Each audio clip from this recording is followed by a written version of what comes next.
Assalamualaikum warahmatullahi wabarakatuh. Selamat siang. Perkenalkan, saya Anjar Triwibowo, salah satu dosen pengampu Praktikum Biologi Dasar 1.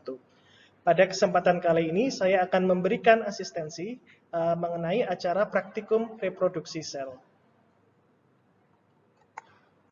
Tujuan dari praktikum ini adalah mengamati fase-fase pembelahan mitosis pada sel ujung akar bawang merah atau nama ilmiahnya Allium cepa, meliputi fase interfase, profase, metafase, anafase, telofase, dan cytokinesis.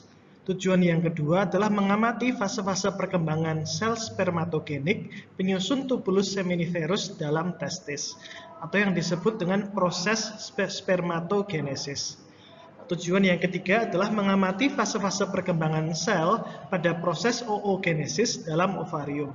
Jadi kalian diharapkan untuk mampu membedakan berbagai sel yang berada pada tahapan mitosis maupun meiosis yang berbeda-beda. Kalian juga diharapkan untuk mampu mengamati berbagai struktur yang dapat di testis maupun di ovarium yang dapat ditemui bersama dengan sel-sel gamet. Bahan yang akan digunakan dalam praktikum ini adalah 1. Preparat ujung akar Allium cepa. Kenapa menggunakan Allium cepa? Karena sel pada ujung akar Allium cepa aktif membelah. Ukuran selnya besar dengan ukuran kromosom yang besar pula. Jadi berbagai sel dengan berbagai fase mitosis dapat dijumpai dan diamati dengan mudah pada ujung akar Allium cepa. Preparat yang kedua adalah preparat testis mamalia. Testis adalah organ di mana proses spermatogenesis atau pematangan sperma terjadi. Lalu preparat yang ketiga adalah preparat ovarium mamalia. Ovarium adalah organ di mana proses oogenesis atau pematangan sel telur terjadi. Untuk cara kerja dalam praktikum ini, yang pertama adalah mengamati preparat ujung akar bawang merah atau Allium cepa. Jadi kita akan mengamati sel yang berada pada berbagai fase mitosis yang berbeda, baik itu profase, metafase, anafase, telofase, dan interfase, dan mengamati karakteristik dari masing-masing fase tersebut. Yang kedua yaitu mengamati preparat testis untuk mencari sel-sel pada tahapan spermatogenesis yang berbeda, termasuk di dalamnya yaitu sel spermatogonia, sel spermatosit primer, sel spermatid, sel spermatozoa, dan berbagai sel pendukung sel gamet seperti sel Leydig dan sel Sertoli. Cara kerja yang ketiga yaitu mengamati preparat ovarium. Nah, di sini kita akan mencari apa yang disebut dengan follicle primer, follicle sekunder, follicle tersier, dan follicle degraft. Berikut merupakan gambar skematis dan gambar mikroskop preparat dari sel ujung akar Allium cepa yang sedang mengalami pembelahan mitosis. Fase pertama yang dapat kita amati adalah fase interfase. Pada fase interfase sebenarnya sel tidak sedang mengalami pembelahan. Dia sedang mengalami pertumbuhan dan perbesaran. Ciri dari fase interfase adalah adanya struktur yang dinamakan dengan anak inti sel atau nukleolus di dalam inti sel. Nah, ciri lain adalah tidak terlihat adanya kromosom, karena kromosom sedang terurai menjadi benang-benang kromatin halus yang tidak dapat diamati dengan mikroskop cahaya. Fase pertama dari mitosis adalah fase profase. Pada fase profase, benang-benang kromatin mengalami penebalan dan terikat dengan lebih ketat dan padat pada protein histon, membentuk suatu struktur yang dinamakan dengan kromosom. Ciri lain adalah anak inti sel mulai mengalami peluruhan, begitu juga dengan membran inti sel. Pada fase akhir dari profase, kita dapat melihat bahwa membran inti sel sudah tidak dapat ditemui lagi dan anak inti sel juga sudah meluruh. Kita juga dapat melihat bahwa kromosom sudah terbentuk dengan sempurna. Kromosom ini terdiri dari sepasang sister kromatid. Nah, fase selanjutnya dari mitosis adalah fase metafase. Pada fase metafase, benang-benang spindle seperti terlihat di gambar skematis ini mulai terbentuk dari masing-masing kutub sel. Benang-benang spindle ini berikatan dengan kromosom pada daerah di kromosom yang dinamakan dengan sentromer. Nah, benang-benang spindle ini dia menarik kromosom ke daerah tengah dari sel yang dinamakan dengan bidang ekuator. Itu merupakan ciri dari fase metafase, di mana kromosom terlihat berjajar di bidang ekuator. Fase selanjutnya dari mitosis adalah fase anafase. Pada fase anafase, benang spindle dia menarik, jadi kromosom tadi terdiri dari sepasang sister kromatid. Jadi masing-masing kromatid itu akan ditarik oleh benang spindle ke kutub sel yang berlawanan. Satu kromatid ke satu kutub, kromatid yang lain ke kutub yang lainnya. Dapat kita lihat bahwa pada fase akhir dari anafase, kromatid-kromatid tersebut sudah terpisah di kutub sel yang berlawanan. Nah, fase selanjutnya adalah fase telofase. Ciri dari fase telofase adalah mulai terlihat adanya struktur yang dinamakan dengan plate cell di daerah bidang ekuator, di tengah dari sel. Plate cell ini adalah atau disebut juga dengan bidang pembelahan. Dia akan mengalami penebalan dan pelebaran sehingga dia akan membentuk dinding sel baru berada di tengah sel indukan. Sehingga dia akan mengakibatkan sel induk mengalami pembelahan menjadi dua sel anakan yang memiliki materi genetik yang sama. Nah, proses ini disebut dengan sitokinesis. Berikut merupakan gambar preparat mikroskop dari satu individu sel ujung akar dari Allium cepa. Dapat kita lihat di sini bahwa berbagai sel dari Allium cepa dia berada pada fase mitosis yang berbeda-beda. Jadi dia tidak semua sel itu berada dalam fase yang sama. Jadi kita dapat melihat berbagai sel dalam fase yang berbeda. Ada yang berada dalam fase metafase, ada yang berada pada fase profase awal, ada yang berada pada fase anafase, dan sebagainya. Berikutnya kita akan mempelajari proses perkembangan sel telur pada mamalia. Proses perkembangan sel telur atau disebut juga dengan proses oogenesis diawali dengan terbentuknya sel oogonium yang berasal dari diferensiasi sel gamet primordia. Oogonium dia akan mengalami pembelahan mitosis untuk membentuk sel yang disebut dengan sel oosit primer. Nah, pembentukan oogonium dan oosit primer terjadi pada manusia, dia terjadi di janin atau fetus, terutama pada masa 1-7 bulan pertama dari perkembangan janin.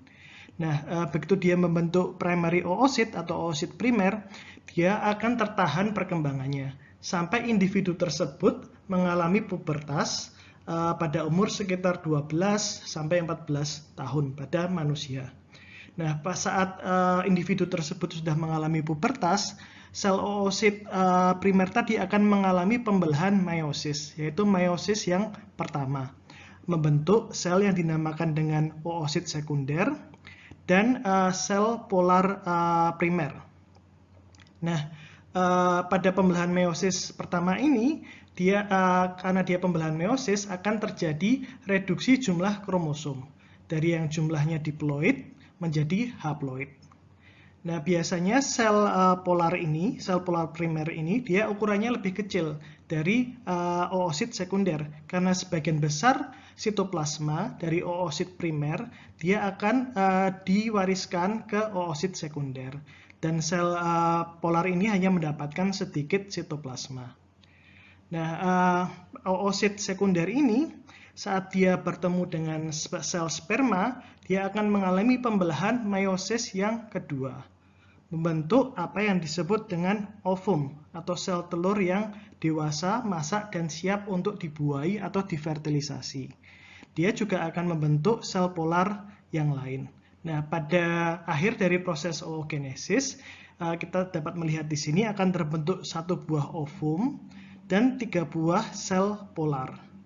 Nah, sel polar ini dia akan meluruh atau mereduksi. Proses oogenesis atau perkembangan sel telur terjadi di organ yang disebut dengan ovarium. Pada individu yang sudah mengalami pada usia pubertas akan terjadi proses yang disebut dengan menstruasi. Pada proses ini terbentuk suatu struktur di dalam ovarium yang disebut dengan folikel. Nah, folikel pertama yang terbentuk disebut dengan folikel primer. di dalam folikel primer terdapat oosit primer. Dia dikelilingi oleh sel yang dinamakan dengan sel granulosa yang berada di sekeliling oosit primer. Sel granulosa ini dia berfungsi menghasilkan berbagai hormon reproduksi, di antaranya adalah estrogen. Nah, folikel primer akan mengalami perkembangan menjadi folikel primer dewasa. Pada folikel primer dewasa, kita dapat menemui suatu lapisan glikoprotein yang disebut dengan zona pellucida, yang dia memisahkan oosit primer dengan sel-sel granulosa. Folikel primer akan mengalami perkembangan selanjutnya menjadi folikel sekunder. Nah, pada folikel sekunder ini, sel oosit primer mengalami pembelahan meiosis menjadi oosit sekunder. Tadi dari jumlahnya diploid di oosit primer menjadi haploid di oosit sekunder. Nah, ciri lain dari folikel sekunder adalah adanya lapisan di luar folikel yang disebut dengan TK. Nah, TK ini terdiri dari dua lapisan, lapisan dalam dan lapisan luar. Selanjutnya, folikel sekunder mengalami proses perkembangan selanjutnya atau pendewasaan menjadi struktur yang disebut dengan folikel digraft. Nah, pada folikel digraft ini, kita dapat menemui struktur yang disebut dengan antrum. Antrum ini dia berisi cairan yang dihasilkan oleh sel-sel granulosa.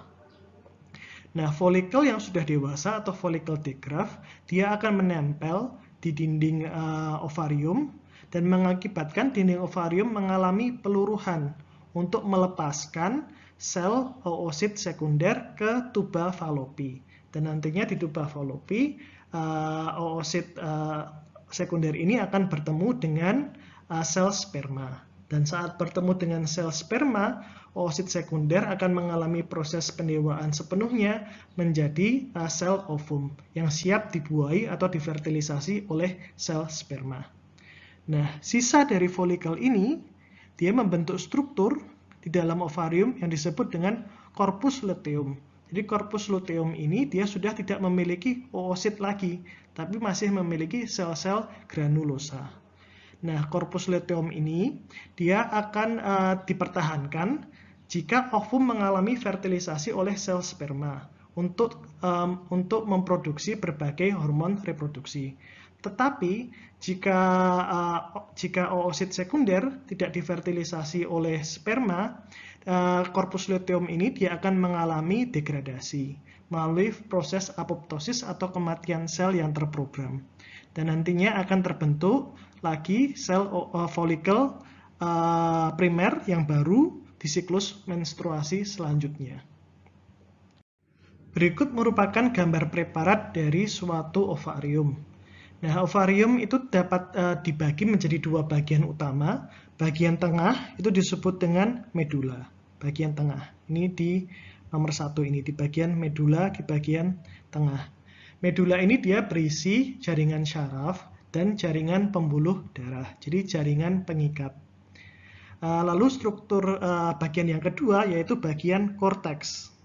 Nah, pada bagian korteks ini di sini, atau di gambar ini di nomor 4 di sini, bagian korteks atau bagian tepi, dia berisi folikel-folikel yang di folikel-folikel tersebut dapat ditemui oosit.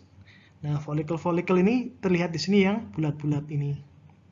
Ini folikel-folikel yang berada pada fase perkembangan yang berbeda.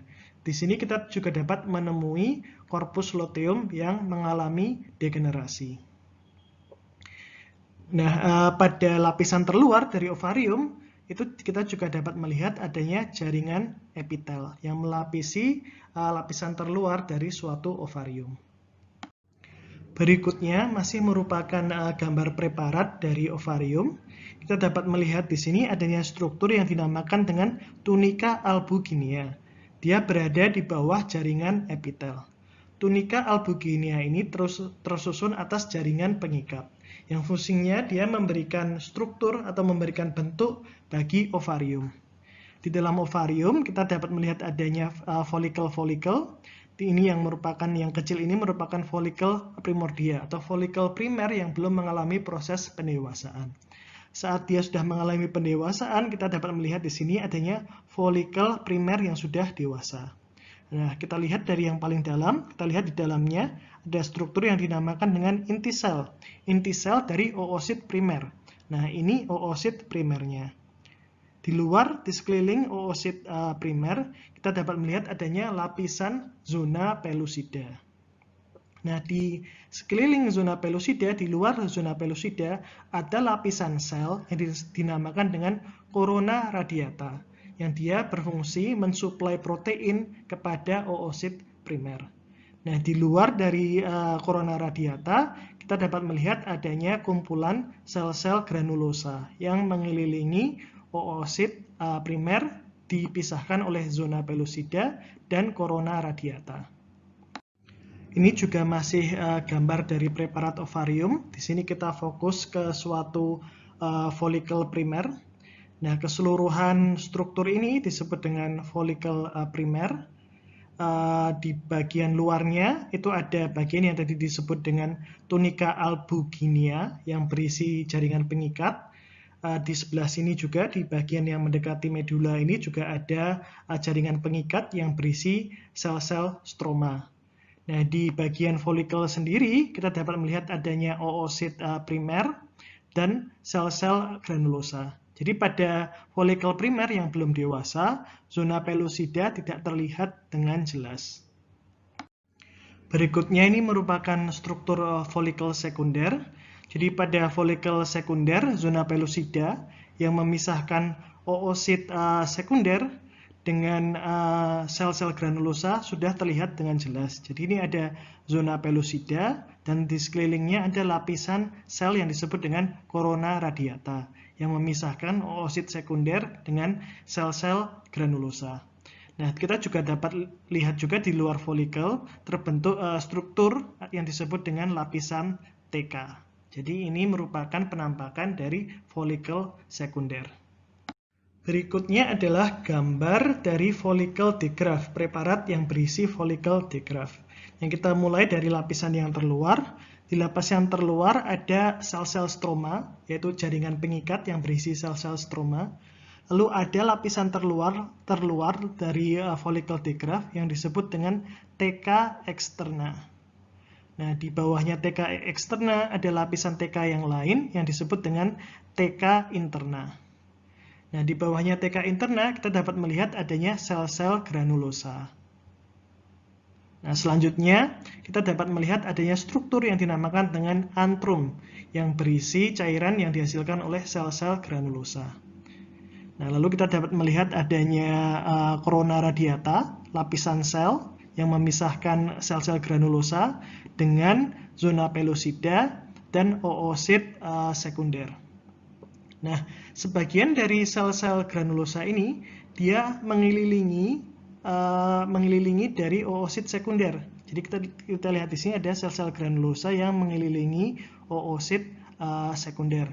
Nah, struktur seperti ini dinamakan dengan cumulus oophorus. Ini masih merupakan preparat ovarium. Di sini kita fokuskan pada struktur corpus luteum. Jadi folikel yang sudah kehilangan oosit sekunder. Jadi ini corpus luteum. Nah, selanjutnya kita akan mempelajari proses perkembangan sel sperma atau yang juga disebut dengan spermatogenesis. Spermatogenesis terjadi di dalam organ yang disebut dengan testis. Nah, proses ini diawali dengan diferensiasi sel gamet primordia menjadi sel yang disebut dengan spermatogonium. Sel spermatogonium ini dia mengalami pembelahan mitosis, membentuk sel spermatogonium yang lain, dan membentuk sel spermatosit primer. Nah, sel spermatosit primer dia akan mengalami pembelahan meiosis, menghasilkan dua buah sel spermatosit sekunder.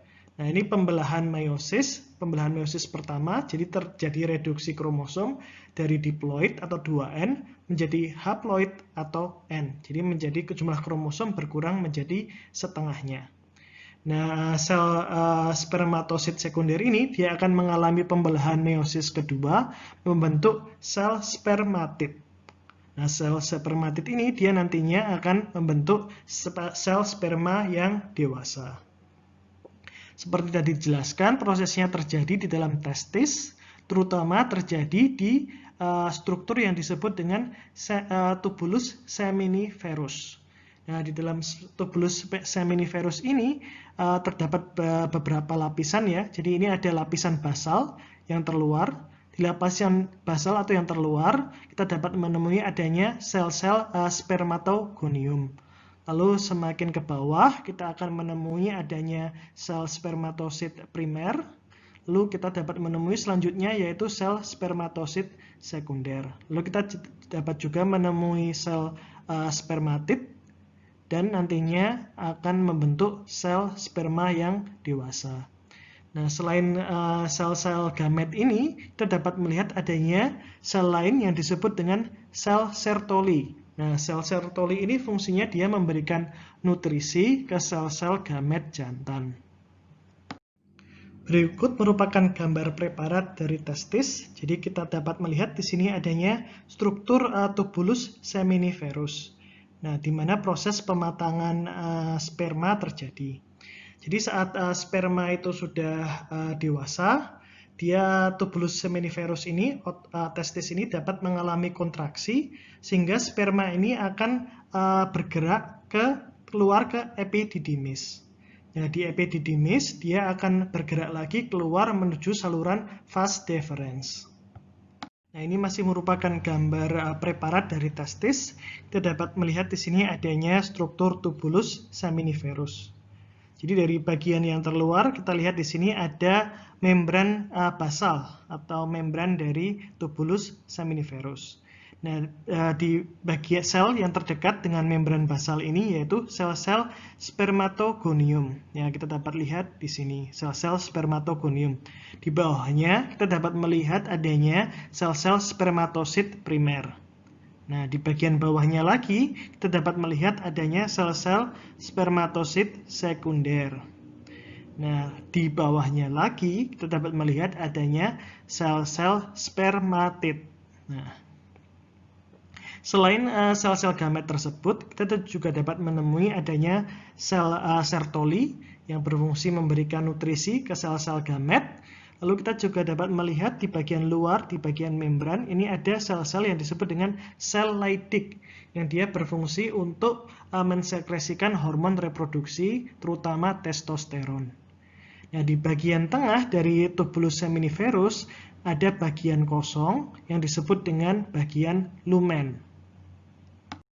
Seperti halnya pada ovarium, di testis juga terdapat struktur tunika albugenia yang dia berisi jaringan pengikat yang dia berfungsi untuk memberikan struktur atau memberikan bentuk pada testis. Ini jadi masih sama ya, ini gambar preparat dari testis dari tubulus seminiferus. Jadi kita dapat melihat di bagian luar ini ada sel Leydig yang menghasilkan testosteron. Lalu kita dapat melihat adanya membran, basal membran yang paling dekat dengan basal membran ini ada sel-sel spermatogonium. Lalu selanjutnya ada sel spermatosit primer, lalu ada sel spermatosit sekunder, lalu ada sel-sel spermatid, lalu ada sel-sel spermatozoa. Saya akan menjelaskan alat dan bahan yang akan kita pakai dalam acara praktikum reproduksi sel. Bahan yang akan kita pakai adalah preparat awetan dari 3 macam bahan. Yang pertama adalah preparat awetan dari ujung akar Allium cepa.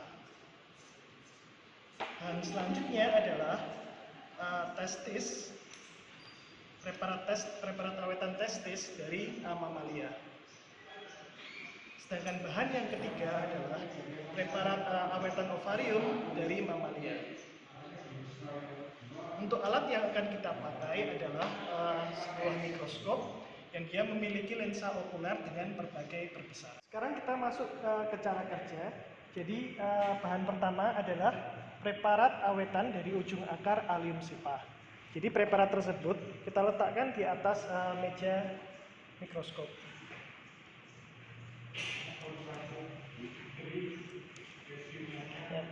Untuk mengamati preparat tersebut, kita mulai dari perbesaran yang paling kecil, yaitu perbesaran 4 kali. Jika kita sudah mendapatkan bagian dari preparat yang ingin kita amati, kita dapat bergerak ke perbesaran yang lebih besar, yaitu 10 kali. Kita amati lagi, dan jika diperlukan untuk mengamati struktur yang ada di dalam sel, kita dapat mengganti ke perbesaran yang lebih besar lagi, yaitu perbesaran lensa okuler 40 kali. Nah, lalu kita atur fokusnya sampai terlihat gambar selnya dengan jelas. Nah, ini sekarang sudah terlihat gambar sel dengan bagian-bagiannya. Sekarang kita dapat amati di layar komputer. Nah, ini merupakan gambar dari preparat ujung akar Allium cepa pada perbesaran 400 kali. Anda dapat lihat ada beberapa sel yang terlihat di gambar. Dan kita dapat amati bahwa sel-sel tersebut berada dalam fase mitosis yang berbeda-beda. Jadi tugas praktikan adalah mengamati gambar sel tersebut, preparat awetan dari testis mamalia. Nah, ini juga sudah saya letakkan di meja preparat dan sudah diset di lensa okuler perbesaran 40 kali. Baik, kita amati, kita cari fokusnya. Baik, ini sudah bagian yang ingin kita amati dan sudah fokus. Kita dapat lihat gambarnya di monitor. Berikut adalah gambar testis pada perbesaran 400 kali. Jadi bagian-bagian yang harus kalian amati adalah sel spermatogonium, lalu sel spermatosit primer, sel spermatosit sekunder, dan sel spermatid, dan sel spermatozoa. Kalian juga harus mencari mana yang merupakan sel Sertoli dan sel Leydig. Lalu kalian juga harus menjelaskan yang kalian amati ini struktur apa namanya, lalu di dalam struktur itu, di dalamnya ada struktur atau bagian-bagian apa saja. Dan selanjutnya adalah preparat awetan dari ovarium mamalia. Nah, ini preparatnya sudah saya letakkan di meja preparat, dan ini sudah diset dalam perbesaran lensa okuler 40 kali. Jadi kita cari fokusnya. Baik, kita sudah mendapatkan bagian yang ingin kita amati. Jadi kita dapat melihat di layar monitor. Berikut adalah gambar preparat ovarium dari mamalia pada perbesaran 400 kali. Nah, bagian-bagian yang harus kalian amati adalah folikel-folikel yang ada pada ovari tersebut atau ovarium tersebut. Jadi ada folikel primer, ada folikel sekunder, dan folikel digraf. Jadi kalian harus ada berbagai macam preparat, nanti kalian harus mencari preparat yang memiliki folikel primer, folikel sekunder, dan folikel digraf. Juga preparat yang ada korpus luteumnya. Dan kalian nanti harus menggambar dan memberi keterangan bagian-bagian atau struktur-struktur yang ada pada folikel-folikel tersebut. Sudah dijelaskan seluruh bagian-bagian atau berbagai fase mitosis yang dapat ditemui pada sel ujung akar Allium cepa, lalu berbagai bagian-bagian dari preparat ovarium, dan berbagai bagian dari preparat testis. Nah, sekarang tugas dari praktikan adalah mengamati gambar preparat yang disediakan yang ada di sini. Nanti silahkan bisa diunduh file PowerPoint-nya melalui Aula. Jadi gambar ini nanti bisa di zoom biar lebih jelas penampakan sel-selnya dan kromosom di dalamnya. Lalu kalian nanti harus menjelaskan ya dan memberikan keterangan sel-sel yang ditunjukkan dengan anak panah ini dia sedang berada pada fase pembelahan mitosis yang mana. Dan nanti digambar masing-masing fase pembelahannya, lalu diberi keterangan bagian-bagian yang ada di fase tersebut. Jadi ini masih sama gambar preparat ujung akar dari Allium cepa. Ini ada sel-sel yang lain yang berada pada fase mitosis yang lain. Nanti silahkan digambar dan diberi keterangan. Ini juga masih Allium cepa, nanti silahkan lagi digambar, diperhatikan sel-selnya, kromosom di dalamnya, dilihat mereka dalam fase mitosis yang mana. Nah, ini selanjutnya preparat ovarium mamalia. Silahkan diperhatikan yang ditunjuk oleh panah ini merupakan struktur yang disebut dengan apa, kalau folikel dia folikel pada fase perkembangan yang mana, dan sebagainya. Jadi diberi digambar dan diberi keterangan selengkap-lengkapnya. Jadi tidak harus terpaku pada yang ditunjukkan oleh panah saja. Jadi kalian harus menggambar dan memberi keterangan sebanyak-banyaknya, ditunjukkan bagian-bagian selengkap-lengkapnya sebanyak-banyaknya. Ini masih sama, preparat ovarium mamalia. Ini kita dapat melihat adanya berbagai vesikel pada berbagai tahapan. Lalu ini yang diperbesar. Lalu di sini kita dapat melihat folikel yang ini pada tahap perkembangan apa, nanti diberi keterangan, diberi deskripsi, dan ditunjukkan bagian-bagiannya. Jadi ini pada perbesaran 100 kali, ini pada perbesaran 400 kali. Dan ini selanjutnya ada gambar preparat testis mamalia, ini pada perbesaran 100 kali, ini pada perbesaran 400 kali, dan tadi sudah diterangkan ini disebut dengan apa, bagian ini. Lalu ini ada perbesaran 400 kali, tadi ini struktur ini disebut dengan apa, yang ada di dalamnya ada sel-sel apa saja, dan nanti digambar, diberi keterangan. Nah, jadi itu asistensi yang bisa saya berikan pada kesempatan kali ini. Terima kasih atas perhatian yang diberikan. Selamat belajar dan selamat mengerjakan praktikumnya. Terima kasih.